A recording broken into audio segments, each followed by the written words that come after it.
नमस्कार, मैं सुरभि मानसी और आपने देखना शुरू कर दिया एकदम कड़क। तो एक बहुत बड़ी खुशखबरी आई है सरकार की तरफ से, शिक्षा विभाग की तरफ से कि अब टीचरों का इंतजार होगा खत्म। जी हाँ, शिक्षकों ने जिस चीज के लिए प्रोटेस्ट किया था, सरकार से मांग कर रही थी, अब उन मांगों को पूरा किया जा रहा है। शिक्षा विभाग है जो इस पर फैसला कर चुकी है। बिहार जिले में जितने भी शिक्षक है, जिनको अपने घर के नजदीकी विभाग में ट्रांसफर चाहिए, अपने जिला प्रमंडल में ट्रांसफर चाहिए, अब उनका तबादला निश्चित रूप से इस बार होने जा रहा है, जिसकी प्रक्रिया 27 मई से शुरू हो जाएगी और इसके लक्ष्य की प्राप्ति को 10 जून तक रखा गया है, जिसको लेकर गुरुवार को शिक्षा विभाग में मीटिंग हुई थी, समीक्षा बैठक हुई थी, जहां पर हर शिक्षा पदाधिकारी के विभाग के पदाधिकारी पहुंचे हुए थे और जिसको दिशा निर्देश सारे बताए गए, उनको प्रशिक्षण भी दिया गया कि आगे की प्रक्रिया कैसे होगी और इस प्रक्रिया को सुदृढ़ और सुचारू रूप से चलाने के लिए उनको सभी कार्य बता दिए गए हैं, जिसकी प्रक्रिया 27 मई से ही शुरू हो जाएगी।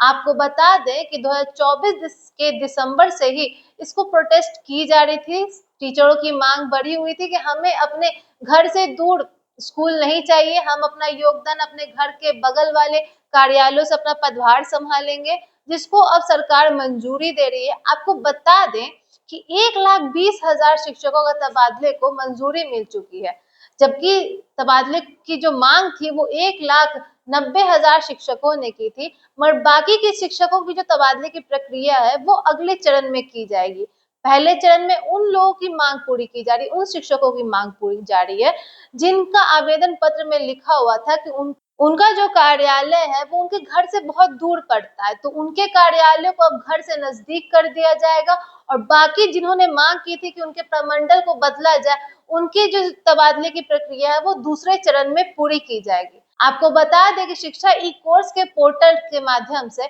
इस प्रक्रिया को पूरा किया जाएगा और शिक्षकों के मोबाइल पर उनके अगले कार्यालय की जो कोड है और नंबर है और स्थान है वो बता दिए जाएंगे। इसको एकदम गोपनीय रखा गया और तकनीकी रूप से प्रक्रिया चल रही है और गोपनीय बनाए रखा गया है, क्योंकि इसमें अब डीओ जो है उनको सिर्फ शिक्षकों का कोड जाएगा और उनके जो सब्जेक्ट है, विषय है वो जाएंगे, उससे रिलेटेड कोई और खबर नहीं जाने वाली है और कोई भी प्राइवेसी से छेड़छाड़ नहीं की जा रही है, शिक्षकों का नाम भी नहीं दिया जा रहा है, ताकि किसी प्रकार की प्रक्रिया में कोई गलती ना हो, कोई दिक्कतें ना आए और ये पारदर्शित रूप से, गोपनीय रूप से हो सके और पारदर्शिता कायम रहे। आपको बता दें कि इसको लेकर बहुत पहले से ही, पिछले साल से ही प्रोटेस्ट हो रहा था, मांग की जा रही थी शिक्षकों की तरफ से, मगर इसको कोई पूरा करने को सुन ही नहीं रहा था। मगर जब से विधानसभा चुनाव की लहरें तेज हुई है, हर योजनाओं पर कार्य तेजी से होने लगा है और अब आईएएस, आईपीएस और बाकी पदाधिकारियों के ट्रांसफर के बाद शिक्षकों के ट्रांसफर की प्रक्रिया भी शुरू होने लगी है।